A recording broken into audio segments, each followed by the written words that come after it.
అది అమెరికాపై జరిగిన దాడి. అమెరికానే అగ్రరాజ్యంగా మనందరం భావిస్తూ ఉంటాం కాబట్టి అలాంటి అమెరికా మీద ఎలాంటి దాడి ఆనాడు జరిగిందో మీరు ఇప్పుడు తెలుసుకోవాలి. క్రీస్తు శకం 1700-1800 టైంలో యూరోపియన్స్, ఇంగ్లాండ్, ఫ్రాన్స్కి సంబంధించిన క్రిస్టియన్లు అట్లాంటిక్ సముద్రాన్ని దాటి అమెరికాని ఆక్రమించడానికి సర్వ ప్రయత్నాలు చేశారు. అయితే ఆ సమయంలో అమెరికన్ ట్రైబ్స్ యూరోపియన్ని ఒక్క అడుగు కూడా ముందుకు పెట్టనివ్వలేదు.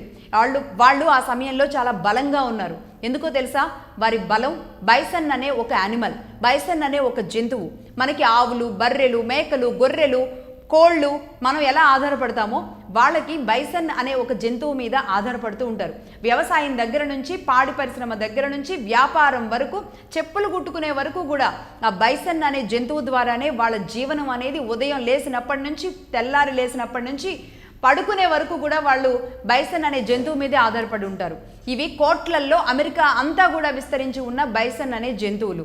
కాబట్టి వీళ్ళు ఏమనుకున్నారంటే వీళ్ళ బలాన్ని కొట్టాలి, వీళ్ళని కాదు అనుకున్నారు. వీళ్ళ బలం దేశవ్యాప్తంగా ఉన్న బైసన్లని చంపడమే లక్ష్యంగా పెట్టుకున్నారు. సరిగ్గా 4 ఏళ్ళు తిరిగి వచ్చే వరకు బైసన్లన్నింటినీ కూడా దొరికిన వాటిని దొరికినట్లుగా ఎక్కడ పడితే అక్కడ చంపుకుంటూ వెళ్లారు. సరిగ్గా 4 ఏళ్లలో మొత్తం బైసన్లన్నీ కూడా అంతరించిపోయాయి. ఆ తర్వాత అమెరికాని ఆక్రమించారు యూరోపియన్లు. అంటే బలవంతుణ్ణి కొట్టాలి అంటే అతన్ని నేరుగా కాకుండా అతడి బలాన్ని కొట్టాలి. ఇదే తరహాలో భారత్ను కూడా కొట్టారు. బలమైన భారత్ నిర్మాణానికి పటిష్టం ఆ పోగొట్టుకున్న మన ఆర్థిక వనరులు మాత్రమే కాదు, మన బంగారం, వజ్రాలు, మన సంపద మాత్రమే కాదు, జన వనరులు కూడా, జనాలు కూడా. భారత్ బలం జనం. ఆ భారత్ని ఆ జనం మీదే కొట్టారు.